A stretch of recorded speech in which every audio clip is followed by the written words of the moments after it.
নমস্কার দর্শক বন্ধুরা, ইমেজ বেঙ্গল হেলথ কেয়ার অনুষ্ঠানে আপনাদের সকলকে স্বাগত।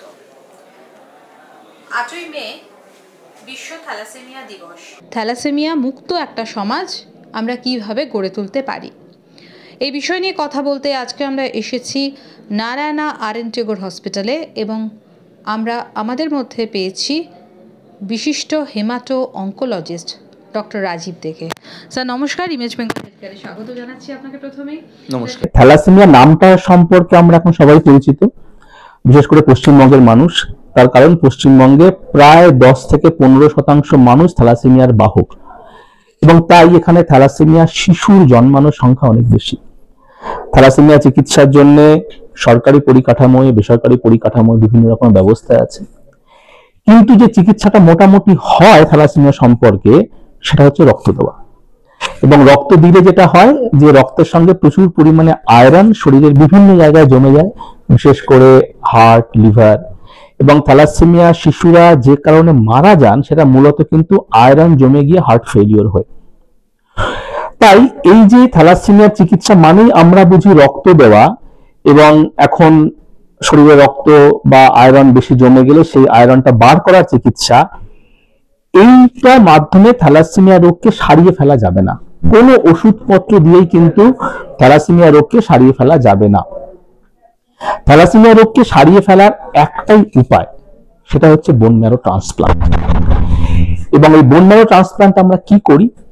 আমরা থ্যালাসেমিয়া শিশুর যদি একটি সুস্থ ভাই বোন থাকে, যারা সম্পূর্ণ সুস্থ হতে পারে অথবা বাহকও হতে পারেন, কারণ বাহকরা সুস্থ আমরা জানি, তাহলে তার বোন ম্যারোর স্টেম সেল সংগ্রহ করতে হবে। এবং সেই বোন ম্যারো স্টেম সেল সংগ্রহ করার পরে যে পেশেন্ট, তার বোন ম্যারোকে আমরা একটা হাই ডোজ থেরাপির মাধ্যমে সেই খারাপ বোন ম্যারো, থ্যালাসেমিয়া আক্রান্ত বোন ম্যারোটাকে নষ্ট করে দিই। তারপরে সেই যে হেলদি স্টেম সেল, সেই স্টেম সেলটাকে আমরা ইনফিউজ করি। দিই কিভাবে? দিই কোনো অপারেশনের মাধ্যমে নয়, যেভাবে ব্লাড দেওয়া হয় সেইভাবে। সাধারণত এটাই হচ্ছে বোন ম্যারো ট্রান্সপ্লান্ট। এবং ওই যে সুস্থ স্টেম সেলটা গেল, সেই স্টেম সেল থ্যালাসেমিয়া আক্রান্ত শিশুর শরীরে গিয়ে তার বোন ম্যারোর মধ্যে গিয়ে এবার সুস্থ বোন ম্যারো তৈরি করতে শুরু করে 2 থেকে 3 সপ্তাহের মধ্যে। এক্ষেত্রে সমস্যাগুলো কি কি? সমস্যা হচ্ছে যে এই বোন ম্যারোর যে স্টেম সেল, সেই স্টেম সেল দেওয়ার আগে একটা জিন ম্যাচ করাতে হয়, যেটাকে বলি আমরা HLA ম্যাচিং। সুতরাং ভাই বোনের সঙ্গে আগে ম্যাচিং করে দেখতে হবে ম্যাচ হচ্ছে কিনা। যদি ম্যাচিংটি হয়ে যায় তাহলে কিন্তু এই প্রক্রিয়ার মাধ্যমে, বোন ম্যারো ট্রান্সপ্লান্টের মাধ্যমে থ্যালাসেমিয়া পেশেন্টকে সম্পূর্ণ সুস্থ করে ফেলা সম্ভব এবং তার আর রক্ত লাগবে না। এবার এই চিকিৎসা পদ্ধতি সম্পর্কে এতদিন সচেতনতা ছিল না, কারণ এই চিকিৎসা পদ্ধতি আমাদের এখানে অ্যাভেলেবল ছিল না। আমাদের এই থ্যালাসেমিয়ার বোন ম্যারো ট্রান্সপ্লান্ট করতে গেলে রাজ্যের বাইরে যেতে হতো, আমাদের শহরের বাইরে যেতে হতো। এখন কিন্তু সরকারি এবং বেসরকারি পরিকাঠামোর মধ্যে এই বোন ম্যারো ট্রান্সপ্লান্ট এটা অ্যাভেলেবল, এবং অত্যন্ত অল্প খরচেই এই প্রক্রিয়াটি করা যায়। এবং এর মাধ্যমে কিন্তু আমরা অনেক থ্যালাসেমিয়া আক্রান্ত বাচ্চাকে সম্পূর্ণ কিওর করতে পেরেছি। এবং আজকে এইটি জানা প্রয়োজন সবার পক্ষে যে থ্যালাসেমিয়া রোগ মানে শুধু ব্লাড দেওয়া নয়। ব্লাড দিয়ে বা ওষুধ দিয়ে আমরা থ্যালাসেমিয়া রোগকে সম্পূর্ণ সারিয়ে ফেলতে পারি না। এটিকে সম্পূর্ণরূপে সারিয়ে ফেলার জন্য একটি চিকিৎসা পদ্ধতি, সেটা হচ্ছে বোন ম্যারো ট্রান্সপ্লান্ট। এবং সেই বোন ম্যারো ট্রান্সপ্লান্ট এখন পশ্চিমবঙ্গে, কলকাতায় হচ্ছে থ্যালাসেমিয়া পেশেন্টের জন্য। স্যার একটা প্রশ্ন আছে, সেটা হচ্ছে যাদের ভাই বোন নেই তাদের বোন ম্যারো ট্রান্সপ্লান্টের ক্ষেত্রে কি উপায়? এটি একটি অত্যন্ত যথোপযুক্ত প্রশ্ন, কারণ এখন আমাদের স্মল ফ্যামিলি, তার ফলে অনেক সময় ভাই বোন পাওয়া যায়, এবং ভাই বোন পেলেও অনেক সময় ম্যাচিং হয় না, জিন ম্যাচিং হয় না। তাদের ক্ষেত্রে দুটি উপায়। একটি উপায় যেটাকে বলি আমরা ম্যাচড আনরিলেটেড ডোনার। যেমন আমাদের ব্লাড ডোনেশনে যেমন রেজিস্ট্রি আছে, সেরকম স্টেম সেলেরও রেজিস্ট্রি আছে ইন্ডিয়াতে বিভিন্ন রকমের। তো একটা পপুলার রেজিস্ট্রি হচ্ছে ধাত্রী বলি। সেইখানে সার্চ করতে হয় যে পেশেন্টের যে জিনটা, HLA রিপোর্ট, সেইটা দিয়ে সার্চ করতে হয় যে এই ম্যাচিং অন্য কোথাও আছে কিনা। হয়তো দেখা গেল অনেক দূরে চেন্নাইতে, হ্যাঁ, অথবা মনে করুন যে ঋষিকেশে, জম্মু কাশ্মীরে কারোর সঙ্গে একটা ম্যাচিং হয়ে গেল। তখন তার সঙ্গে আমরা যোগাযোগ করি যে তার স্টেম সেলটি দেবে কিনা, এবং তাকে এখানে আসার দরকার নেই। Donor locally stem cell collect করে আমাদের পাঠিয়ে দিতে পারে এবং তার মাধ্যমে আমরা ট্রান্সপ্লান্ট করতে পারি। এর নাম হচ্ছে ম্যাচড আনরিলেটেড ডোনার ট্রান্সপ্লান্ট। এটা এক। 2 নম্বর, আরেকটি ট্রান্সপ্লান্টের পদ্ধতি যেটা এখন একটু একটু করে পপুলার হচ্ছে, এই কারণে হচ্ছে যে যেহেতু আমাদের স্মল ফ্যামিলিতে আমাদের অনেক সময় ভাই বোন থাকে না, সেটা হচ্ছে হাফ ম্যাচ বা 50% ম্যাচ ট্রান্সপ্লান্ট, তাকে আমরা বলি হ্যাপ্লো ট্রান্সপ্লান্ট। সেটা বাবা মায়ের থেকে করা যেতে পারে বা কোনো আত্মীয় স্বজনের সঙ্গে যদি 50% একটা ম্যাচ হয়ে যায় তাহলে করা যেতে পারে। সেটা একটু কমপ্লিকেশনস বেশি, কিন্তু তার জন্য এখন নতুন নতুন সমস্ত পদ্ধতি নেওয়া হচ্ছে, যার ফলে হ্যাপ্লো ট্রান্সপ্লান্টও কিন্তু থ্যালাসেমিয়ার ক্ষেত্রে অত্যন্ত সফলভাবে করা শুরু হয়েছে।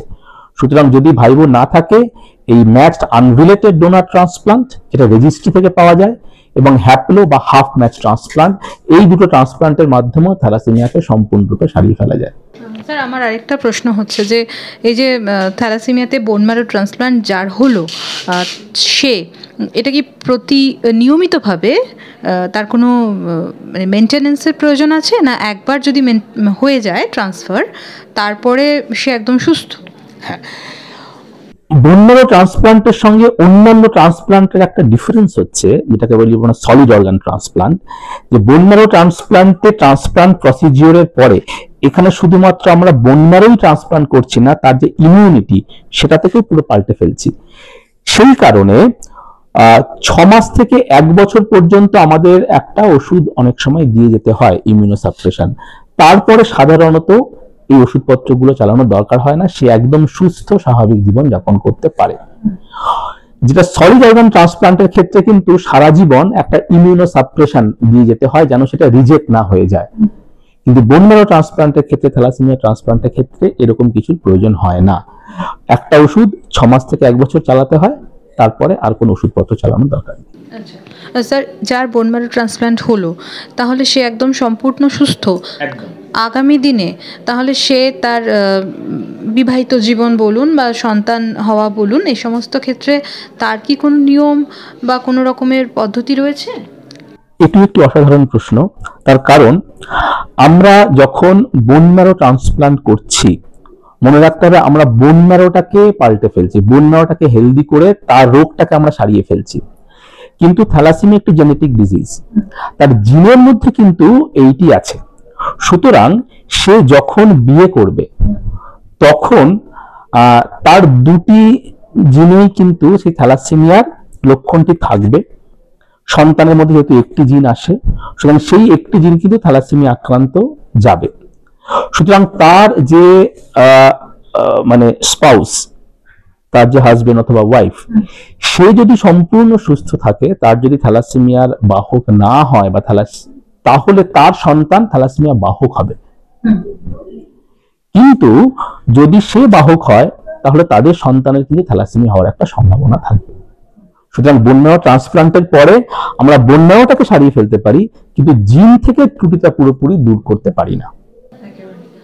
স্যার, তাহলে আগামী দিনে আমাদের সোসাইটি যাতে সম্পূর্ণ থ্যালাসেমিয়া মুক্ত হতে পারে, তার জন্য আমাদের কি কি করা উচিত?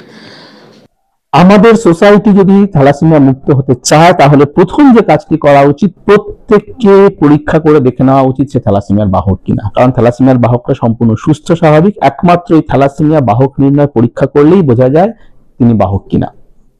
2 নম্বর হচ্ছে, আমরা জানি যে 2 জন থ্যালাসেমিয়া বাহকের বিয়ে হলে তবেই তাদের সন্তানের থ্যালাসেমিয়া হওয়ার সম্ভাবনা থাকবে, হবেই এরকম নয়। 2 জন বাহকের বিয়ে হলে তাদের সন্তান একদম সুস্থ হতে পারে, বাহক হতে পারে, 50% সম্ভাবনা বাহক হওয়ার, আর 25% সম্ভাবনা যে থ্যালাসেমিয়া আক্রান্ত হওয়ার। তো একজন বাহক যদি আরেকজন বাহককে বিয়ে না করেন তাহলে তাদের সন্তানের থ্যালাসেমিয়া রোগী হওয়ার কোনো সম্ভাবনা নেই। 1। 2 নম্বর আমাদের মনে রাখতে হবে, আমরা কিন্তু বিয়ে করার সময় শুধুমাত্র থ্যালাসেমিয়া বাহক আছে কি আছে না সেই দেখে বিয়ে করি না, তাই না? সুতরাং যদি কাউকে পছন্দ হয় সে বিয়ে করতেই পারে, এবং দেখা গেল দুর্ভাগ্যক্রমে দুজনেই থ্যালাসেমিয়ার বাহক, তাহলে সুস্থ সন্তান পাওয়ার উপায় কি?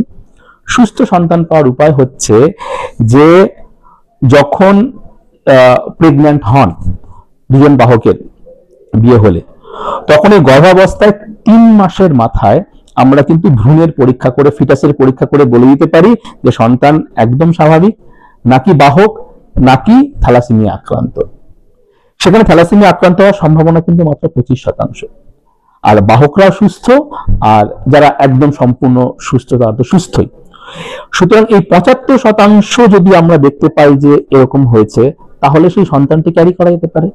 আর যদি দেখা যায় যে না, দুর্ভাগ্যক্রমে সেই ফিটাসই থ্যালাসেমিয়ায় আক্রান্ত, তখন মেডিকেল টার্মিনেশন অফ প্রেগন্যান্সি এখনকার নিয়ম অনুযায়ী 24 সপ্তাহ অবধি করা যায়। সুতরাং যদি দুজন থ্যালাসেমিয়া বাহকের বিয়েও হয়, তাহলেও কিন্তু বাচ্চা থ্যালাসেমিয়া মুক্ত হতে পারে, এবং সেই সম্পর্কে আমাদের সচেতনতা দরকার। আমাদের জানতে হবে আমরা বাহক কিনা, এবং যদি দেখা যায় যে স্বামী স্ত্রী দুজনেই বাহক, তাহলে সন্তান আসার সঙ্গে সঙ্গেই হিমাটোলজিস্টের সঙ্গে যোগাযোগ করতে হবে।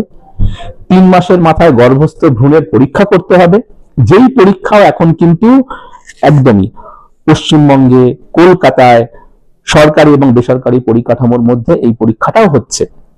সেখানে নির্দিষ্ট করে বলে দেওয়া যায় যে গর্ভস্থ ভ্রূণ থ্যালাসেমিয়া আক্রান্ত কিনা। আক্রান্ত হলে তখন মেডিকেল টার্মিনেশন অফ প্রেগন্যান্সি করতে হবে, না হলে সুস্থ সন্তান পেতে পারে। এইভাবেই কিন্তু আমাদের সচেতনতার মাধ্যমে আমরা একটা সুস্থ থ্যালাসেমিয়া মুক্ত সমাজ গঠন করতে পারি।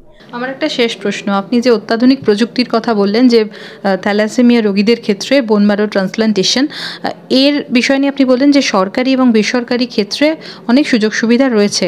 আমি তবুও আনুমানিক একটা খরচের প্রসঙ্গে আপনার কাছে যাব, যে অনেক মানুষ তো এই সমস্যায় আক্রান্ত হতে পারেন, তাহলে তারা কোথায় যাবেন? সরকারি পরিকাঠামোতে বলি এটি বিনামূল্যে করা হয়, আর বেসরকারি পরিকাঠামোয় এটির খরচ প্রায় 10 থেকে 12 লক্ষ টাকা। সেক্ষেত্রেও অনেক সাপোর্ট পাওয়া যায় থ্যালাসেমিয়া বাচ্চাদের জন্য, এবং অনেক সময় দেখা যায় যে এই বিভিন্ন ধরনের সাপোর্টের মাধ্যমে থ্যালাসেমিয়া আক্রান্ত পরিবার কিন্তু অত্যন্ত অল্প খরচেই এই ট্রান্সপ্লান্টটি করাতে পারে। অনেক ধন্যবাদ স্যার। আমরা জানি যে 8ই মে হচ্ছে বিশ্ব থ্যালাসেমিয়া দিবস, এবং থ্যালাসেমিয়া নিয়ে আমাদের ভয়ভীতি যথেষ্টই রয়েছে, কিন্তু আজকে যে গুরুত্বপূর্ণ বার্তা আমরা পেলাম, আশা করি এই বার্তা অনেক থ্যালাসেমিয়া আক্রান্ত মা বাবার মুখে হাসি ফোটাতে পারবে, এবং আজকের দিনে যে থ্যালাসেমিয়া সম্পূর্ণ সেরে যায়, সেটা কিন্তু সত্যি একটা বিরাট বড় খবর। Thank you sir, thank you very much. আপনারা এই বিষয় নিয়ে আরও বেশি যদি কিছু জানতে চান, অবশ্যই আপনারা আমাদের কমেন্ট বক্সে লিখে জানান। সকলে সুস্থ থাকুন, ভালো থাকুন, আর সকলে মিলে একটা থ্যালাসেমিয়া মুক্ত পৃথিবী গড়ে তুলুন। নমস্কার। নমস্কার।